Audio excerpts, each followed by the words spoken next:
आकाशवाणी द्वारा कहे हुए वचनों को सुनकर देवी भद्रकाली ने बहुत से दानवों का मांस भक्षण करके उनका रक्तपान किया और फिर वे शिव जी के निकट चली गईं। वहां उन्होंने पूर्वापर के क्रम से सारा युद्ध वृतांत कह सुनाया। व्यास जी ने पूछा, महाबुद्धिमान सनत कुमार जी, काली का यह वचन सुनकर महेश्वर ने उस समय क्या कहा और कौन सा कार्य किया? आप इसका वर्णन करने की कृपा करें, क्योंकि मेरे मन में उसे सुनने की प्रबल उत्कंठा जाग उठी है। सनत कुमार जी बोले, मुने, शंभु तो जीवों के कल्याण करता महेश्वर और बड़े लीला बिहारी हैं। वे काली द्वारा कहे हुए वचनों को सुनकर उन्हें आश्वासन देते हुए हंसने लगे। तदनंतर आकाशवाणी को सुनकर तत्व ज्ञान विशारद स्वयं शंकर अपने गणों के साथ समर भूमि की ओर चले। उस समय वे महावृषभ नंदीश्वर पर सवार थे और उन्हीं के समान पराक्रमी वीरभद्र, भैरव और क्षेत्रपाल आदि उनके साथ थे। रणभूमि में पहुंचकर महेश्वर ने वीर रूप धारण किया। उस समय उन रुद्र की बड़ी शोभा हो रही थी और वे मूर्तिमान काल से दिख रहे थे।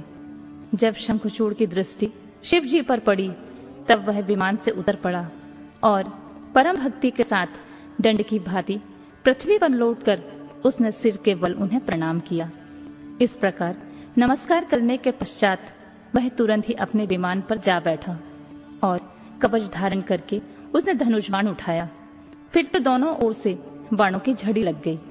यूं व्यर्थ ही बाण वर्षा करने वाले शिव और शंखचूड़ का वह उग्र युद्ध सैकड़ों वर्षों तक चलता रहा। अंत में युद्ध स्थल में शंखचूड़ का वध करने के लिए महाबली महेश्वर ने सहसा अपना वह त्रिशूल उठाया, जिसका निवारण करना बड़े बड़े तेजस्वियों के लिए भी अशक्त था। तब तत्काल ही उसका निषेध करने के लिए यूं आकाशवाणी हुई, शंकर, मेरी प्रार्थना सुनिए और इस समय इस त्रिशूल को मत चलाइए। ईश, यद्यपि आप क्षण मात्र में पूरे ब्रह्मांड का विनाश करने में सर्वथा समर्थ हैं, फिर इस अकेले दानव शंखचूड़ की तो बात ही क्या है। तथापि आप स्वामी के द्वारा देव मर्यादा का विनाश नहीं होना चाहिए। महादेव, आप उस देव मर्यादा को सुनिए और उसे सत्य एवं सफल बनाइए। वह देव मर्यादा का यह है कि जब तक इस शंखचूड़ के हाथ में श्री हरि का परम उग्र कवच वर्तमान रहेगा और इसके पतिव्रता पत्नी तुलसी का सतीत्व अखंडित रहेगा, तब तक इस पर जरा और मृत्यु अपना प्रभाव नहीं डाल सकेंगे। अतः जगदीश्वर शंकर, ब्रह्मा के इस वचन को सत्य कीजिए।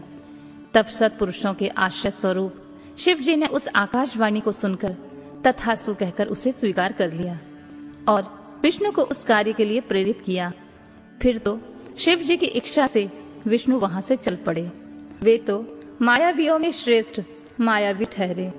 अतः उन्होंने एक वृद्ध ब्राह्मण का वेश धारण किया और शंखचूड़ के निकट जाकर उनसे यूं कहा, दानवेंद्र, इस समय मैं याचक होकर तुम्हारे पास आया हूँ, तुम मुझे भिक्षा दो। दिन वत्सल, अभी मैं अपने मनोरथ को प्रकट नहीं करूंगा।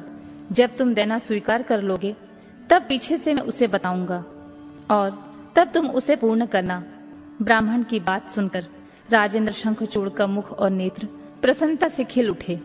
जब उन्होंने ओम कहकर उसे स्वीकार कर लिया तब ब्राह्मण ने छल पूर्वक कहा, मैं तुम्हारा कवच चाहता हूँ। यह सुनकर ऐश्वर्यशाली दानवराज शंखचूड़ ने, जो ब्राह्मण भक्त और सत्यवादी था, वह दिव्य कवच जो उसे प्राण के समान था ब्राह्मण को दे दिया। इस प्रकार श्री हरि ने माया द्वारा उससे वह कवच ले लिया और फिर शंखचूड़ का रूप धारण करके वे तुलसी के पास पहुंचे। वहां जाकर सबके आत्मा एवं तुलसी के नित्य स्वामी श्री हरि ने शंखचूड़ के रूप में उसके शील का हरण कर लिया। इसी समय विष्णु भगवान ने शंभु से अपनी सारी बात कह सुनाई। तब शिव जी ने शंखचूड़ के वध के निमित्त अपना उद्दीप्त त्रिशूल हाथ में लिया। परमात्मा शंकर का वह विजय नामक त्रिशूल अपने उत्कृष्ट प्रभा बिखेर रहा था। उससे सारी दिशाएं, पृथ्वी और आकाश प्रकाशित हो उठे। वह मध्याह्नकालीन करोड़ों सूर्यों और प्रलय अग्नि की शिखा के समान चमकीला था। उसका निवारण करना असंभव था। यह दुर्घर्ष कभी व्यर्थ न होने वाला और शत्रुओं का संहारक था। वह तेजों का अत्यंत उग्र समूह, संपूर्ण शस्त्रों का सहायक, भयंकर और सारे देवताओं तथा असुरों के लिए दूसरा था। वह एक ही स्थान पर ऐसा दमक रहा था मानो लीला का आश्रय लेकर संपूर्ण ब्रह्मांड का संहार करने के लिए उद्यत हो। उसकी लंबाई 1000 धनुष और चौड़ाई 100 हाथ की थी।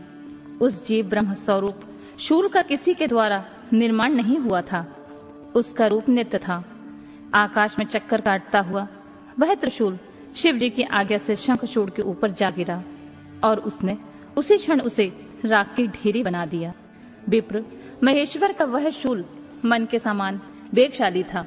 वह शीघ्र ही अपना कार्य पूर्ण करके शंकर के पास आ पहुंचा और फिर आकाश मार्ग में चला गया।